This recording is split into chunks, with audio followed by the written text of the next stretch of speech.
Hello दोस्तों, मैं विंद प्रकाश आज एक बार फिर से आपके सामने एक नया चैप्टर लेकर के हाजिर हूँ और चैप्टर का नाम है body fluid and circulation. Body fluid and circulation, body fluid and circulation. इसका थोड़ा हम एक इंट्रोडक्टरी रिव्यू लेने की कोशिश करते हैं। जैसे कि अगर देखा जाए तो यहाँ पर अपने पास एक ही क्या है, हम ड्रॉ करते हैं कि इंटेस्टाइन है और इस इंटेस्टाइन के लेवल पर यहाँ पर प्रेजेंट है ये डाइजेस्टेड फूड। डाइजेस्टेड फूड इन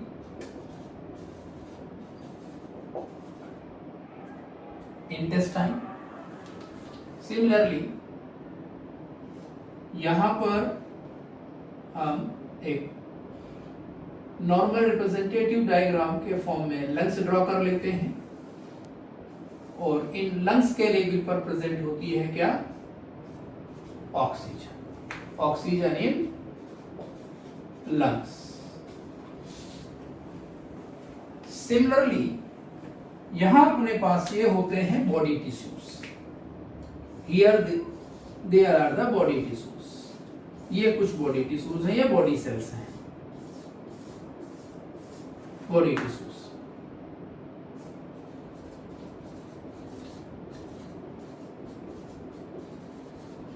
अब बॉडी टिश्यू के लेवल पर होता क्या है कि CO2 लेवल हाई होता है और साथ ही साथ यहां पर बहुत सारे एक्सक्रीटरी प्रोडक्ट्स होते हैं। एक्सक्रीटरी प्रोडक्ट्स होते हैं, कार्बन डाइऑक्साइड होती है। दैट मीन अब ओवरऑल यहां पर अपने पास फूड है जो कि डाइजेस्टेड फूड प्रेजेंट है इन केस ऑफ इंटेस्टाइन। लंग्स के अंदर ऑक्सीजन प्रेजेंट है और बॉडी टिश्यू के लेवल पर कार्बन डाइऑक्साइड और एक्सक्रीटरी प्रोडक्ट प्रेजेंट है। ये मैंने एक बेसिक 2-4 सब्सटेंसेस के बारे में लिखा है, otherwise hormones, nutrients, many other things are there. तो ये जो डाइजेस्टेड फूड है, इस डाइजेस्टेड फूड को इस बॉडी टिश्यूज तक पहुंचाना है। ऑक्सीजन जो यहां पर है उस ऑक्सीजन को भी टिश्यूज तक पहुंचाना है और बॉडी टिश्यू के लेवल पर ये जो कार्बन डाइऑक्साइड और एक्सक्रीटरी प्रोडक्ट है इनको पहुंचाना है to the organs of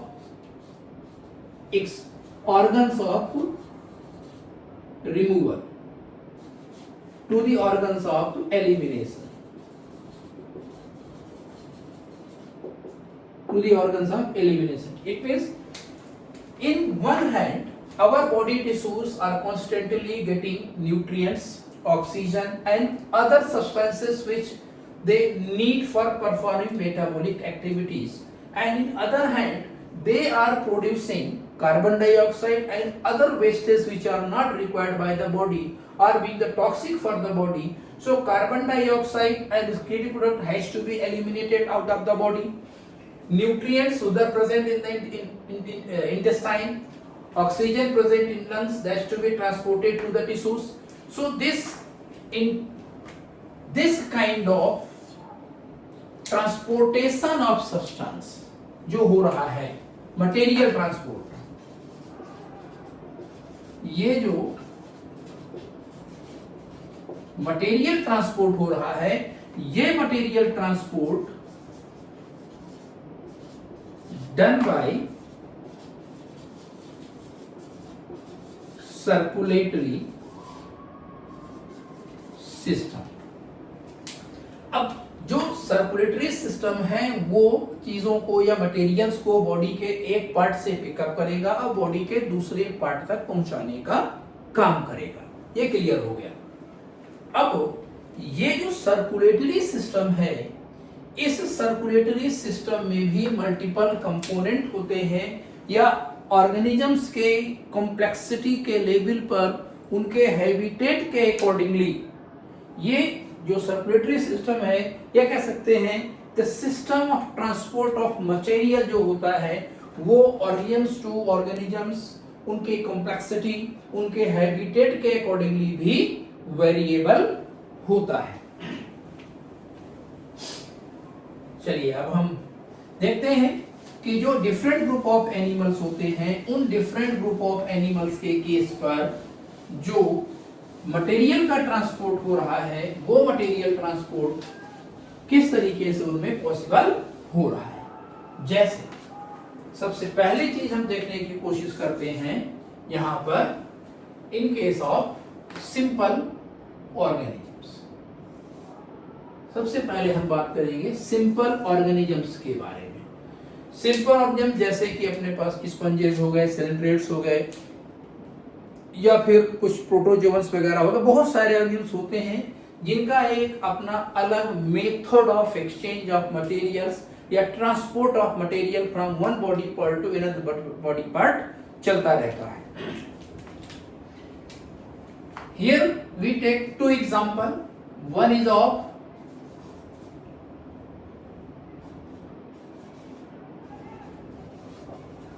sponges and another is of cylindrate.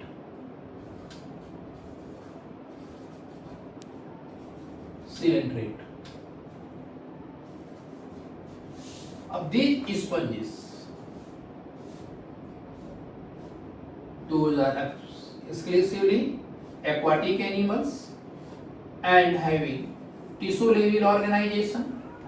Similarly, the cylindrates,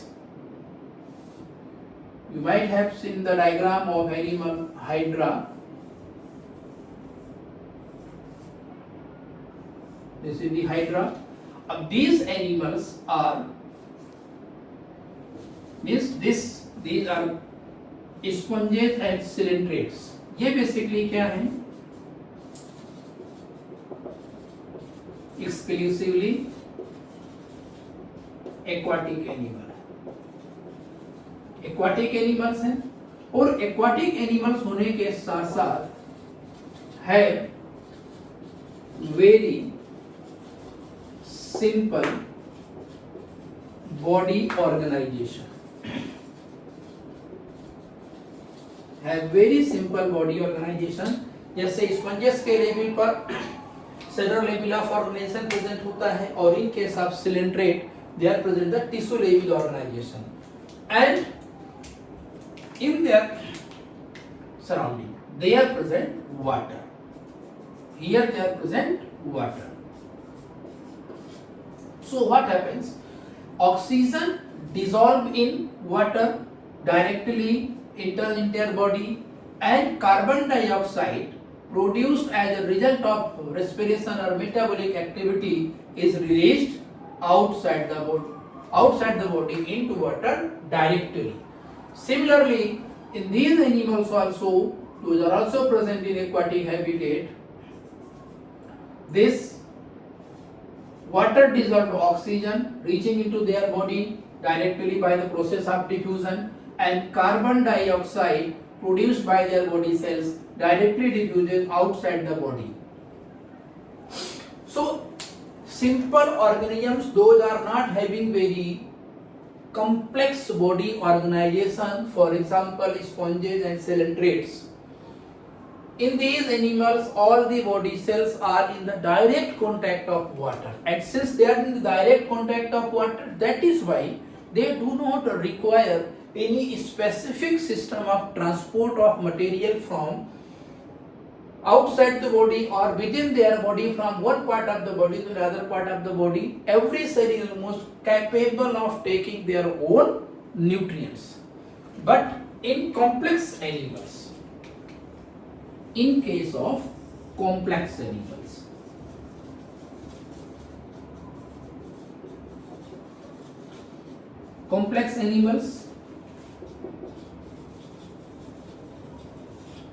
including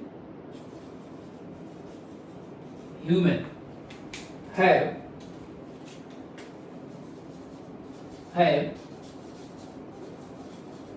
specific circulation mechanism. And in this circulation mechanism, they have specific circulatory fluids, and these circulatory fluids is presented by blood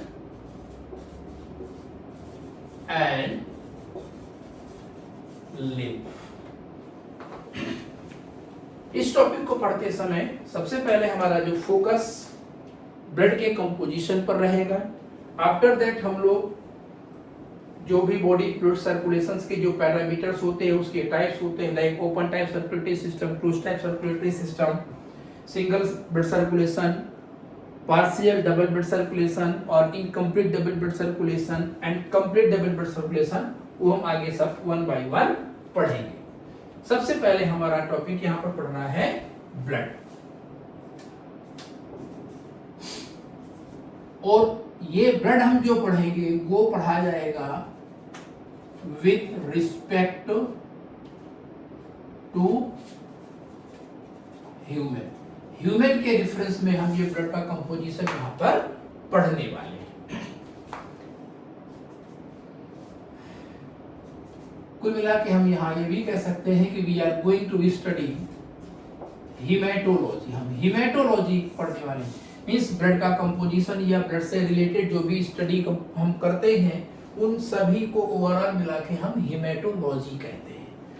जो blood है इन case of human being, ये हम जानते हैं red colour का होता है, और रेड कलर होता है this is due to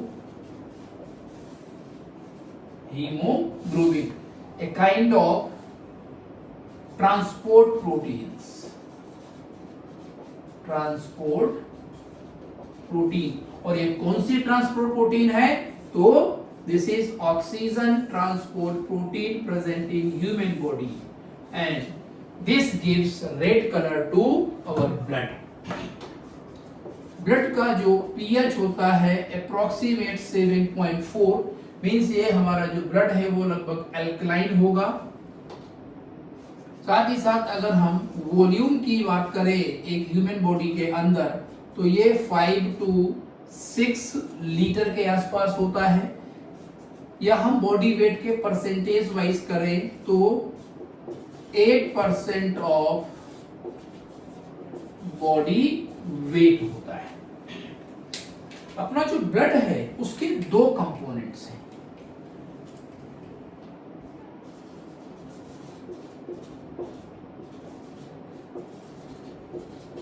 Components of blood.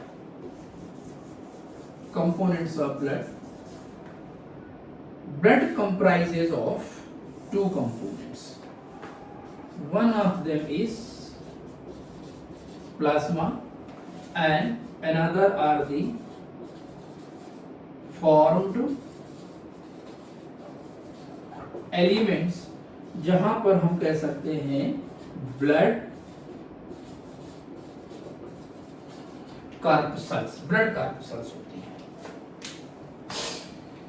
चूंकि हम सब जानते हैं जो ब्लड है वो एक कनेक्टिव टिश्यू है, तो इसके पहले कि मैं प्लाज्मा और इनफॉर्म एलिमेंट के बारे में डिटेल में आगे चलूं, सबसे पहले मैं आपको ये पढ़ा देना चाहता हूं कि ब्लड को हम एक स्पेशलाइज्ड कनेक्टिव टिश्यू तो कहते हैं, बट साथ ही साथ कहते हैं कि ब्लड है वो एक ट्रू कनेक्टिव टिश्यू की कैटेगरी में नहीं आता. अब ट्रू कनेक्टिव टिश्यू की कैटेगरी में क्यों नहीं आता? जो अपना ब्लड होता है वो एक ऐसा टिश्यू है जिसमें फाइबर एब्सेंट है, फाइबर प्रोड्यूसिंग सेल एब्सेंट है. साथ ही साथ जो ब्लड सेल्स होती हैं वो नॉन डिविजिबल हैं.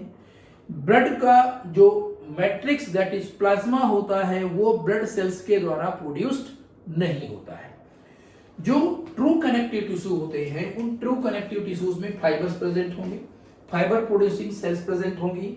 साथ ही साथ वो सेल्स डिविजिबल होंगी और उन सेल्स जिस फ्लूइड मैट्रिक्स में या जेली लाइक मैट्रिक्स में या सेमी सॉलिड मैट्रिक्स में या ग्राउंड मटेरियल में सस्पेंडेड रहती हैं उसका प्रोडक्शन वो सेल्स खुद ही करती हैं।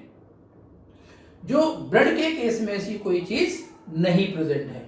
तो blood is a fluid connective tissue because it lacks fibres, it lack fibre producing cells, blood cells are non-divisible and blood matrix is not produced by blood cells, matrix that is plasma. It is basically most maximum part of the plasma is being produced by liver, the largest gland of the body. चलिए अब हम आगे बात करते हैं plasma और formed elements के components के बारे में। अगर किसी पर्सन का ब्लड सैंपल लिया जाए, अगर किसी पर्सन का ब्लड सैंपल लिया जाए और वो एक टेस्ट ट्यूब में रख दिया जाए and if it is left undisturbed for some time, तो here we will see two clear regions. हमें यहां दो क्लियर रीजन नजर आते हैं।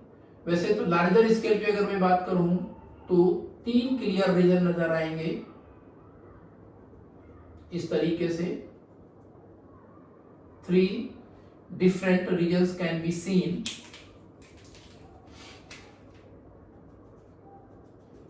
एक फ्रैक्शन ऐसा होगा जो बिल्कुल हमें रेडिश दिखाई देगा, एक हल्का सा लाइट कलर दिखाई देगा और एक फ्लूइड नेचर कंपोनेंट दिखाई देगा।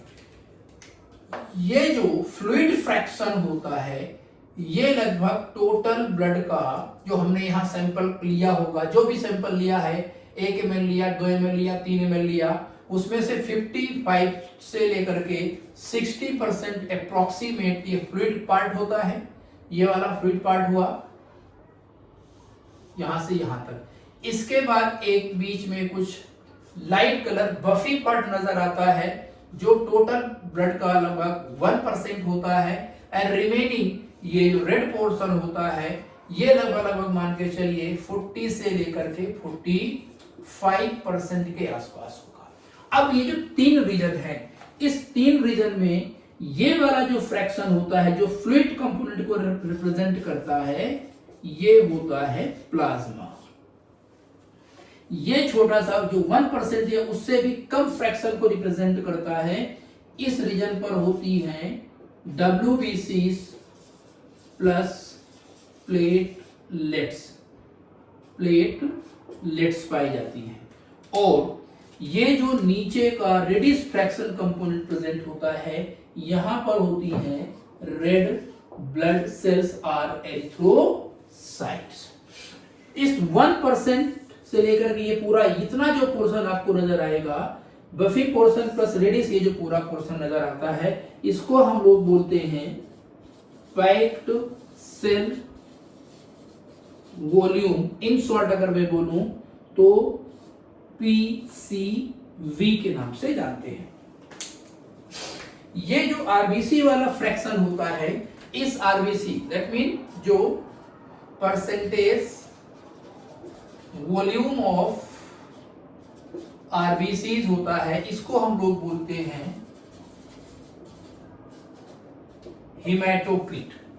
और ये हिमेटोक्रिट जो होता है this haematocrit approximate 99% of packed cell volume, that is why ये कहा जाता है कि hematocrit approximate equal to packed cell volume। तो अब अगर आपको कहीं पर किसी पर्सन का ब्लड सैंपल लेने का मौका मिले तो ब्लड सैंपल को आप टेस्ट ट्यूब में भर के रखिए, उसको कुछ तरीके से अनडिस्टर्ब छोड़ दीजिएगा। तो जैसे आप उसको 2-4-5 मिनट के लिए छोड़ेंगे तो जो ब्लड सेल्स होंगी वो धीरे धीरे नीचे सेटल हो जाएगी। क्यों? ब्लड सेल्स एक सॉलिड फ्रैक्शन होता है।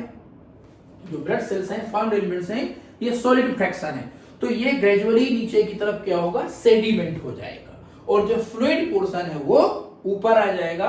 तो जो फ्लूइड पोर्शन होगा वो प्लाज्मा होता है जो टोटल ब्लड का लगभग 55 से 60% के आसपास होगा। इस पोर्शन का जो कलर होता है वो लगभग स्लाइट येलो या हम पेल कलर बोलते हैं। इसका लगभग कलर पेल कलर या फिर येलो कलर हमें नजर आता है वो प्लाज्मा पोर्शन होगा। बाकी का पोर्शन जो होता है वो पैक्ड सेल वॉल्यूम कहलाता है।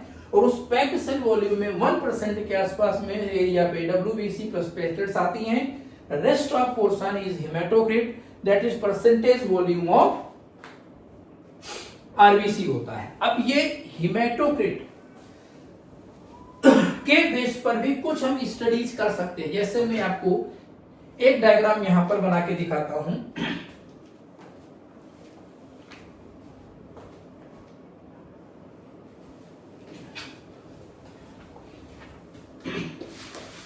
Here there is diagram for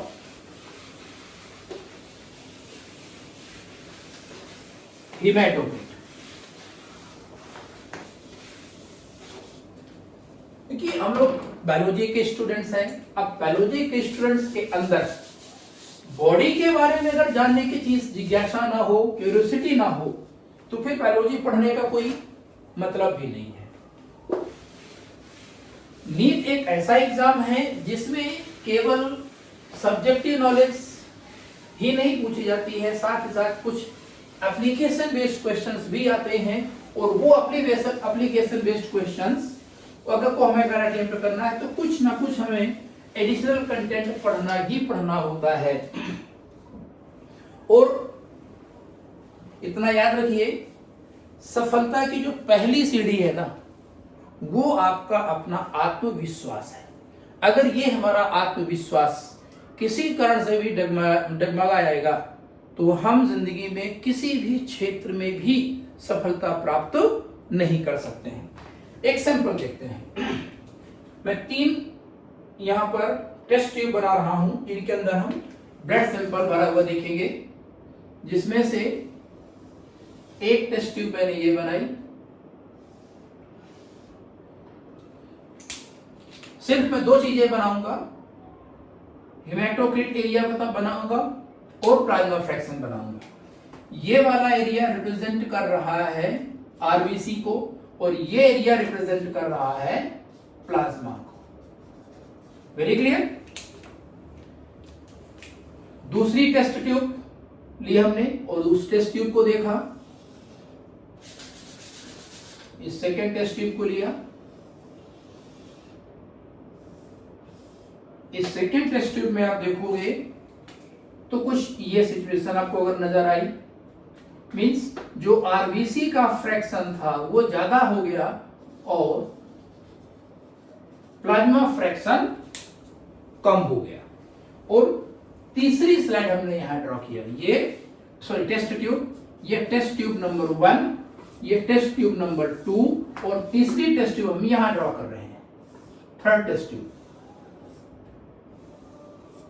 और इस टेस्ट ट्यूब में हमें क्या देखने को मिलता है, जो आरबीसी का फ्रैक्शन है अब वो कम हो गया है और प्लाज्मा फ्रैक्शन ज्यादा है।